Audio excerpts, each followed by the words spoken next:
Hey there, it's your girl Ken, and I'm tuning in with another podcast episode.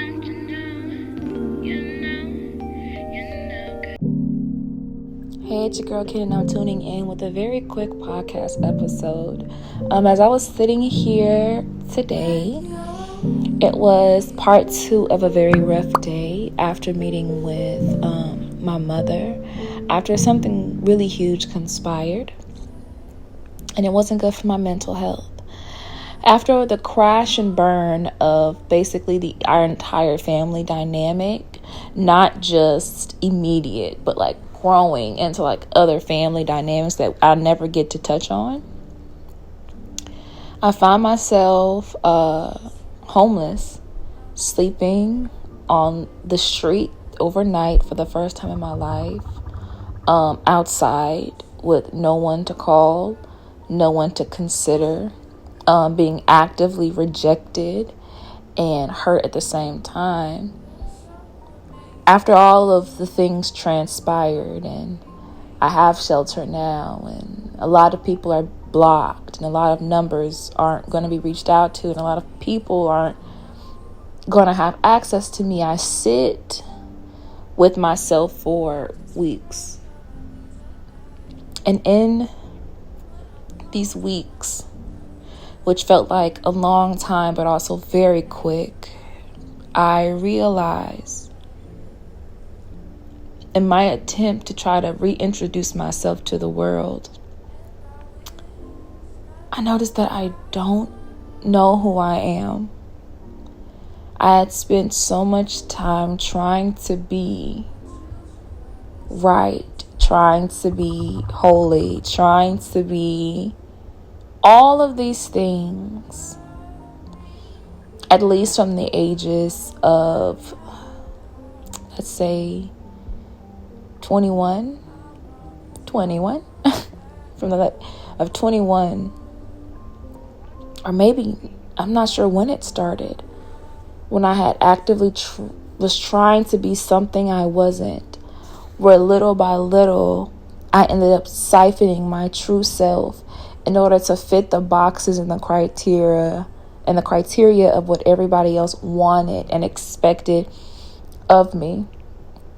I realized I'm sitting here, I sacrificed even the littlest parts of me, the parts of me that loved beauty, the parts of me that loved getting my nails done, the parts of me that loved to sleep in, the parts of me that loved comedy shows, the parts of me that just were allowing myself to be, the parts of me that even at one point of time, without any fail, I was successful at being me. I was crowned and even put on TV. Well, once again, as I sit here now at the very tender age of 23, almost being 24, in about 2 months and some change time, it feels like my birthday was just yesterday. I realize that in my pursuit of trying to find wisdom as soon as possible, however that may be for my life, that I was sat with a question that was actually imposed upon me way before this year even started, actually in late December, close to New Year's. As I was driving on a bus, being taken on a bus to Louisiana, a part of Louisiana that is my hometown, I looked to the sky, knowing that I was starting over. In the sky, I came across mountains would seem a beautiful scene that just looked like paradise, as if from the distance beyond the clouds, I was looking at the shadows of what could be. But no, it was just the clouds. And I realized in the midst of those clouds, the shadows, some type of eerie shape started to form, and the closer I got to those shapes, the more deformed they became, and they looked like different entities, different demons, different things. And then the closer I got the more defined they look, and the more real they looked, and the bigger they looked. And lo and behold, as I am staring like a deer in the headlights in my seat on the bus, I look into the sky throughout the window. And as soon as we get directly under this cloud, the last form of these entities formed into this huge dragon. And this dragon in its left eye was as if it was 4D. And it looked right at me. I was shocked and I was stunned.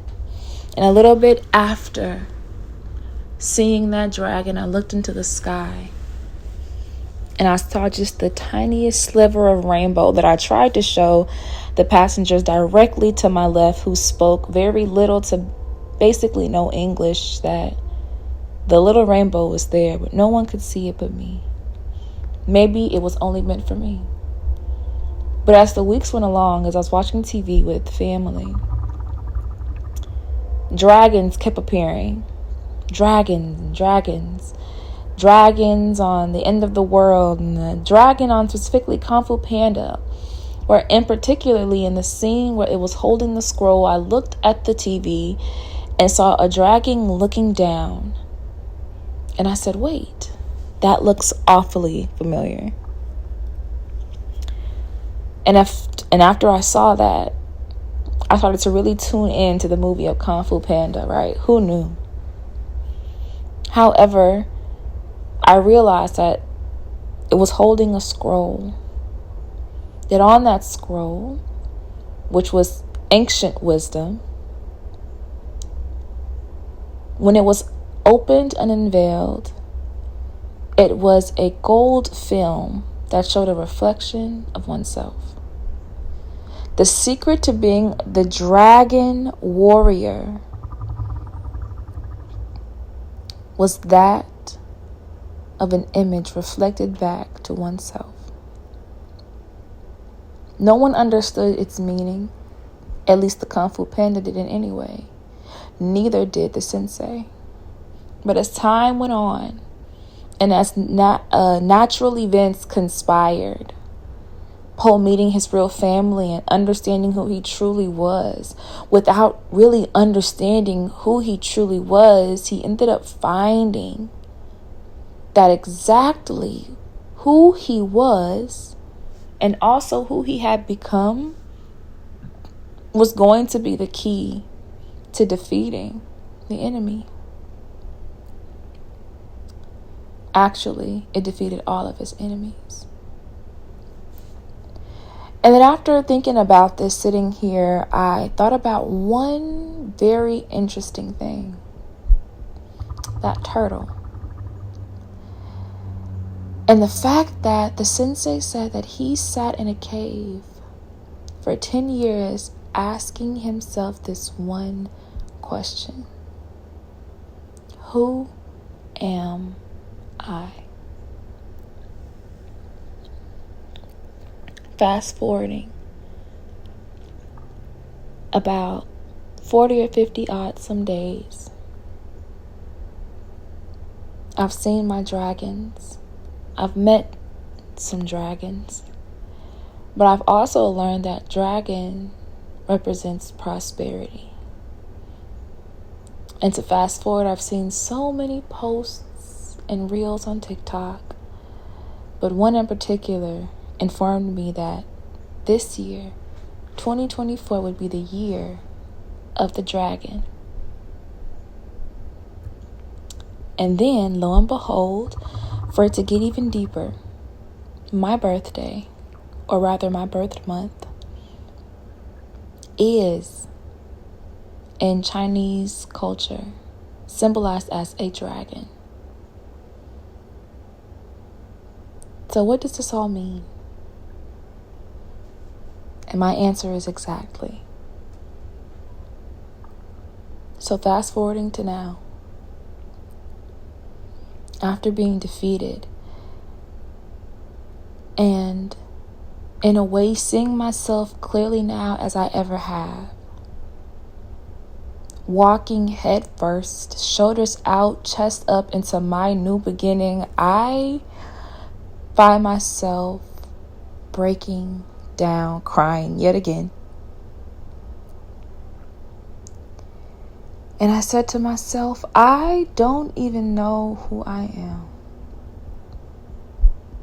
Trying to start over, trying to be someone new, and figuring out newness isn't possible. A transformation into someone else isn't possible if I don't know who I am to begin with. What is there to change? What is there to alter? And the answer is nothing and everything at the very same time. And who wants to do that? No one, because it's quite impossible. So just as I've heard before, the quality of your life is based on the quality of the questions you asked yourself. And the question I got to ask myself today was, well, exactly who am I? And I cried. And I went to YouTube, as we all do. We look first outside of ourselves. And I typed into the search bar, where to begin when trying to form a new identity. And as I was typing that, the scripture about the Lord being our identity ran across my mind, but it wasn't the answer. Sometimes what is known is only known. But my pursuit is the answer. An answer that can produce tangibility, an answer that can produce results, an answer that me in a human person, without the knowledge of this most grand creator of this world, the Lord, God, Jesus, Yahweh, Yeshua, and all the universe, I needed to know with my small mind, who am I? And as I skimmed through the titles of these strangers trying and probably actually most effectively explaining this, I could not find my answer. It just did not do me justice. So I clicked off, and once again, I cried. And then with a sense of bravery and knownness, and as Toni Morrison said, grace, I knew that at this point I have forgiven myself. I have forgiven my family. I have forgiven my enemies. I have forgiven it all. And I'm in a process of a different kind of grace where I do not and I no longer offer myself as a sacrifice. It is something new, but yet it is something that I know I must step into, this form of comfortable uncomfortability, in order to make it, or in order to see, experience, dream, expand upon, expound upon, live in this dragon year that was so obviously shown to me. That and something else, as I will touch on in another podcast episode when it is time. So I pulled out my pen and my notebook. That is, give it about a few months, will be halfway filled. It's brand new, and I haven't started writing in it until I got here about 3 weeks ago. I told myself, who am I? Without judgment, without fear, without question, with all love, who am I? And I began to write. And I would read them off as listed. And I say this to reassure myself and my listeners, this is a space of love. This is a space of vulnerability. This is a space of pure feelings being sat on a table and told that it is protected. I welcome you to create your own list, to form your identity, or if anything, unbury it from the trauma that it has possibly been buried under. I begin with writing. I am beautiful as is. I am proper as is. I am kind as is. I am a sweetheart as is. I am vain as is. I am self-aware as is. I am a thinker as is. I am cautious as is. I am lonely as is. I am funny as is. I am a fashionista as is. I am artistic as is. I am giving as is. I am nervous as is. I am a trier as is. I am a woman as is. I am a girl as is. I am a lover as is. I am confused often as is. I am bold as is. I am a wordsmith as is. I am gorgeous as is. I am open as is. I am an ease as is. I am good as is. I am light as is. I am a cook as is. I am a nurturer as is. I am willingful as is. I am a creator as is. I am God's as is. I am wonderful as is. I am explorative as is. I am childlike as is. I am curvy as is. I am a singer as is. I am a poet as is. I am a seeker as is. I am attractive as is. I am a friend as is. I am missed as is. I am restful as is. I am a researcher as is. I am optimistic as is. I am stunning as is. I take up space as is. I am tall as is. I am a reader as is. I am a musician as is. I have history as is. I am sexy as is. I am seen as is. I am loved as is. I am known as is. I am royalty as is. I am needy as is. I am high maintenance as is. I am new as is. I am healing as is. I am cold-bodied as is. I am mindful as is. I am a teacher as is. I am patient as is. I am considered as is. I am blessed as is.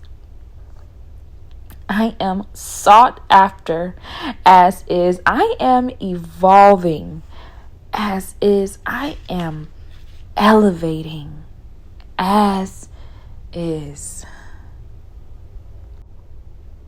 The list can go on and on and on and on, honestly. Oh my gosh. And as I'm going through this list, know that I have paused a few times because, just like you heard, I've been burping and coughing, actively getting these words out because they are true. They are dear to me. They are meaningful. And there were evil entities in my spirit, in my heart, in my body, actively trying to weigh me down, make me end my life, make me continuously confused and delayed, deaf and dumb and blind and unwilling. They grabbed my tongue and held my throat. They bound my hands and lulled me to sleep often, as to feel unwilling to do the things that I knew I could do and I needed to do, and especially the things that I knew I must do. But now, I encourage you. I encourage all of you, if you are struggling with your identity, after have been in trauma, after have been a people pleaser, after have been in a relationship or multiple for exactly way too long, knowing that you have been compromising the most beautiful, the most intimate, the most purest parts of yourself to save, to salvage, and to elevate that. Know that you are sacrificing yourself when a sacrifice was already made for you. We have to remind ourselves who we are. And who we are, as you can tell by my list, are such lovely beings. Even your list will be such lovely things. Lovely, sometimes truthful, sometimes too truthful, sometimes shocking. I had to write down that I am vain, because I am. Yes, it is a sin and I am a sinner. Is it what we're supposed to be? No, but sometimes it's what we have to be. Sometimes it's what we've been taught and conditioned to be. And no, should we be vain as our personality? No, but it's okay to care about your appearance. Care about how curvy you are. Care about if you're high maintenance or needy. It's okay to care about being sought after. It's okay to care about the fact that you command attention, that you are bold, that you are everything that you say you are. Because through that list, through that knowing, can you make active decisions in your life that actually bless you? That actually makes sense to you. We are in pursuit of finding and living with the love of our own lives. Find the love of your life first through you, because you must first be the love of your life, next to your Creator, next to God. You must. And then everyone else will learn. But there'll be someone who is willing to love you greater than you love yourself. And if you've loved yourself to the best of your ability, then they will love you so magically, so immaculately, so passionately, so agape love. You know what I'm saying? But it first stems from who we are and who we believe we are and who we say we are. Now, let me tell you, I am new to this, but I am true to this. And I want you guys to come with me as I am, for the first time in a long time in my life, rediscovering and being the love of my own life. Healing, evolving, growing, and having the tough conversations, dang it. Oh, no, for sure, we miss you. We miss y'all. But yeah. Thank you for sitting with me. Thank you for being with me. Thank you for showing up for you. Thank you for writing your own list. Thank you for fighting this really, really, really good fight. Thank you for staying during your 20s, because, man, it can get beautiful. It will get beautiful for those who feel like they will never have hope. Yeah, you will. Yes, you will. Yes, you will. And how I know you will is by what you say about yourself. Go write that list. Write on the paper, who am I? Without judgment, without fear. With all love. I know that I am. And then you write it. And then you stick to who you are. I love you so much. I love me so much. That's how I know I love you so much. All right. It's your girl Cannon. I am tuning out. Bye. Bitch, get it together. Keep it together. Gotta stay conscious. Just keep it together.